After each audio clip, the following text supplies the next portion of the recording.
boo ci boolee le fait que tey article 15 bi sénégalais yëpp xam nañu article 15 assemblée. man foog naa ne sénégalais yi ni ñu xamee règlement bi sax mënuñ ko woon xamee à cause des violations récurrentes et flagrantes. du pouvoir Pastef. donc chaque loi chaque proposition ba nga xam ne am na contestation mën nga génne article de règlement intérieur bu wane ne dañ fi bu réew tolloo foofu nag Mouhamed. ñëpp war a jaaxle. ñëpp war a sëngeem waaye ñëpp war a jóg. xam ne ñii xam ne ñii dictature lañ bëgg a indi ci réew mi. maanaam dictature mooy lu ma neex rek laay def. pensée unique comme ni nga xam ne noonu la Chine di doxe véritablement te ñoom nëbbuwuñ ko. Sénégal nag c'est une démocratie ancienne. Même bu fekkee on a des choses à améliorer. dañu naw sunu trajectoire démocratique sur la force de nos institutions. Mais malheureusement depuis ces 2 ans-là. On est en train d'assister à un recul te ça n'honore pas le Sénégal et ça n'honore pas le Pastef. Alors parce que nag ñoom ñoo oote woon rupture. Rupture dans le bon sens.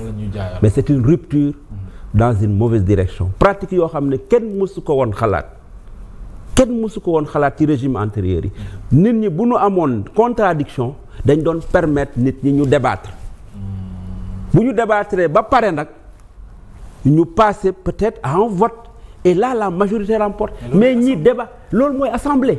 mais permettre ñu nit ñi sax ñu établir seen argument. ça veut dire que seen teewaay amu fa solo. amu fa solo moo tax ñu abal leen maintenant les Sénégalais tireront les conséquences. Et nous interpellons le chef de l'État pour que moom tamit mu xam ne liy raam ci ñag bi la jëm. alors bu ñu desee ci les vices de procédure ba léegi.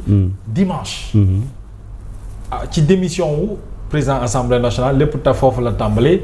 ñenn ñu naan naka la premier ministre consulter l'assemblée ci jour de fête. Est-ce que dem nañu déposer la démission même du naka la président bi déposer sa lettre de démission c'est-à-dire dimanche boobu jour de fête ci lañ tënkee lu bari ma doon laaj ndax yéen député yi ndax am ngeen ci écho par rapport ak l'administration bi nga xam ne moo nekk ci assemblée nationale ndax saisir nañu ko te bëri na aussi ci procédure d'urgence yu ñuy def yéen député yi du leen fi fekk. ñi xëy rek ñu ne assemblée woote nañu daañu def commission ci jour bi daañu def plénière ci conférence des présidents daañu daje mais loolu aussi ci biir assemblée bi. boo bëggee dégg ñun information yi ni ngeen koy jote ci réseaux sociaux yi lañ koy jote. en tant que député. parce que conférence des présidents ak bureau de l'Assemblée nationale et puis groupe parlementaire Takku Wallu mi ngi ci instance yëpp waaye ñun ñee non inscrits ki nga xam ne à tour de rôle parce que ñun non inscrits yi ñaari weer yu nekk dafa am koo xam ne moom mooy coordonné parce que du ñu groupe parlementaire en tant que tel. mais pour am un lien de coordination entre le bureau de l'Assemblée nationale et les non inscrits dañuy désigner chaque ñaari weer kenn kuy coordonné fi may wax nii honorable Maguette Sène moom mooy coordonné yaakaar naa weer bii ñu nekk lay jeexal keneen jël. mais Maguette Sène ak ñun ak sénégalais yi ñoo yëgandoo information ci réseaux sociaux yi. maintenant comme ni nga ko waxee li ñuy utiliser procédure d'urgence.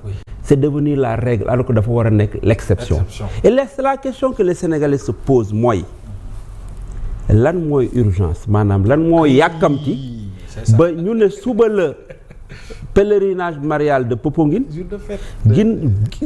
dimanche altine sax di fête waxuma la bés bi kese waaye altine sax di fête dimanche ci ngoon ñu bëri ñi ngi ci seen base ñii nekk ay maire nekk député dem seeni commune di lijjanti mbir mi président de l'Assemblée nationale bi mbir mi xew man ak moom nekkuñu woon Sénégal. waaw ñu ngi woon bitim réew ci benn mission. absolument mais moom dafa ñibbisi je pense comprendre naa que war na mën a ñibbisi parce que cër bi mu am ci Pastef ñu limogé premier ministre yaakaar naa war na mën a ñëw mais ça ne justifie pas l'urgence de démissionner ou de convoquer le bureau parce que nag pour man urgence su Sénégalais yi moo nekkoon Pentecôte bi nan la ñuy def ba marcheurs yi pèlerinage bi dem ak jàngu bi veyu Pentecôte mais surtout nan la ñu mën a def ñi nga xam ne ñoom la yàlla dénk réew mi ba ñu jël ay dispositions pour feetu tabaski bi ñi war a dem ci jàmm ñu assurer un transport sécurisé les forces de l'ordre te nga xam ne transporteurs yi dañu jóge ci grève bu metti malgré le fait que signé nañu un mémorandum boo ñëwee véritablement li ñu doon cas surtout les contrôles nee nañu boo jógee fii di dem Kidira ci a 22 points de contrôle